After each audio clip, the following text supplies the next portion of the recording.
अस्सलाम वालेकुम students, how are you. अच्छा जी, आज का हमारा टॉपिक है कोऑर्डिनेट कोवलेंट बॉन्ड।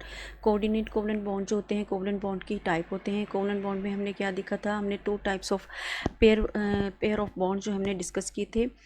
एक थे बॉन्ड पेयर और एक थे लोन पेयर। बॉन्ड पेयर कौन से इलेक्ट्रॉन्स होते हैं? बॉन्ड पेयर वो इलेक्ट्रॉन्स होते हैं जो कोवलेंट बॉन्ड फॉर्मेशंस में पार्टिसिपेट करते हैं। जैसे कि हम नाइट्रोजन की एग्जांपल लें तो आप ये देखिए, आपको रेड डॉट और क्रॉस नज़र आ रहा है। ठीक है, ये जो रेड डॉट है ये शो कर रहे हैं नाइट्रोजन के इलेक्ट्रॉन्स को, और ये क्रॉस जो है वो हाइड्रोजन के इलेक्ट्रॉन्स को शो कर रहा है। ठीक है, नाइट्रोजन के आउटर मोस्ट शेल में 5 इलेक्ट्रॉन्स होते हैं। अब इसने अपना ऑक्टेट जो है वो कंप्लीट करना है ड्यू टू स्टेबिलिटी। ठीक है, तो ये क्या करेगा, हाइड्रोजन के एक इलेक्ट्रॉन के साथ अपना एक इलेक्ट्रॉन शेयर करेगा, और इस तरह 3 हाइड्रोजन के साथ ये अपने इलेक्ट्रॉन्स जो हैं 3 इलेक्ट्रॉन्स को शेयर करेगा और ये अपना ऑक्टेट कंप्लीट करेगा। ठीक है, क्योंकि इसको अपने बाहर वाली शेल में 3 इलेक्ट्रॉन्स चाहिए अपना ऑक्टेट कंप्लीट करने के लिए। तो हाइड्रोजन के पास तो सिर्फ एक इलेक्ट्रॉन होता है, तो एक हाइड्रोजन इसको एक टाइम में एक ही इलेक्ट्रॉन दे सकता है ना। तो इस तरह इसके पास 3 हाइड्रोजन जो है वो अप्रोच करेंगे और तीनों हाइड्रोजन अपना एक एक इलेक्ट्रॉन इसको बारी बारी देंगे और शेयर करते हुए इसके साथ बॉन्ड बनाएंगे। अब जो इलेक्ट्रॉन्स बॉन्ड फॉर्मेशन में पार्टिसिपेट कर रहे हैं उनको बॉन्ड पेयर कहते हैं, और जो इलेक्ट्रॉन्स फ्री हैं वो लोन पेयर कहलाएंगे। अब यहाँ पर ये हमें एक पेयर ऑफ इलेक्ट्रॉन्स जो है वो फ्री नज़र आ रहा है। अब ये फ्री इलेक्ट्रॉन्स जो है ये क्या करेगा, ये एक हाइड्रोजन का प्रोटॉन जो है वो इसको अप्रोच करेगा और ये लोन पेयर अपना देते हुए इस हाइड्रोजन को इसके साथ कोऑर्डिनेट कोवलेंट बॉन्ड बनाएगा। इस लोन पेयर की वजह से जो बॉन्ड बनता है उसको कोऑर्डिनेट कोवलेंट बॉन्ड कहते हैं। ठीक है, अब यहाँ पर देखें, नाइट्रोजन के पास 1, 2 और 3 कोवलेंट बॉन्ड हैं और एक कोऑर्डिनेट कोवलेंट बॉन्ड जो है वो यहाँ पर बन रहा है। ठीक है, अब कोवलेंट बॉन्ड को हम सिंगल लाइन से रिप्रेजेंट करते हैं और कोऑर्डिनेट कोवलेंट बॉन्ड या एडिटिव कोवलेंट बॉन्ड को हम एरो से शो करते हैं। यहाँ पर मैं आपको बता दूँ कि जो एटम अपना लोन पेयर दे रहा है उसको डोनर कहते हैं, और जो इस लोन पेयर को एक्सेप्ट कर रहा है उसको एक्सेप्टर कहते हैं। ठीक है, और कोऑर्डिनेट कोवलेंट बॉन्ड को हम एरो से शो करते हैं और कोवलेंट बॉन्ड को हम सिंगल लाइन से रिप्रेजेंट करते हैं। ठीक है,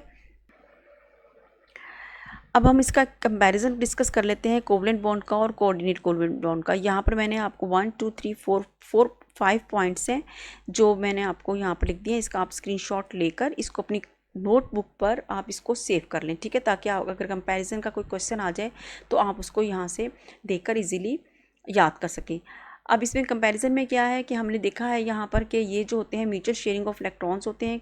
कोवलेंट बॉन्ड जो होते हैं म्यूचुअल शेयरिंग ऑफ इलेक्ट्रॉन्स करते हैं, जबकि कोऑर्डिनेट कोवलेंट बॉन्ड में क्या होता है, one side sharing of electrons होती है। One side of sharing of electron कैसे होगी, चलिए पहले देख लेते हैं म्यूचुअल शेयरिंग ऑफ इलेक्ट्रॉन कैसे होगी। हमने यहाँ पर देखा था कि यहाँ अगर ऑक्सीजन का एक इलेक्ट्रॉन ये और एक ये, ठीक है, ये तो लोन पेयर बन गए 2। ठीक है, अब ये और ये 2 इलेक्ट्रॉन्स जो हैं इसके हाइड्रोजन के साथ ये मिलकर कोवलेंट बॉन्ड फॉर्मेशन करेंगे म्यूचुअल शेयरिंग करते हुए।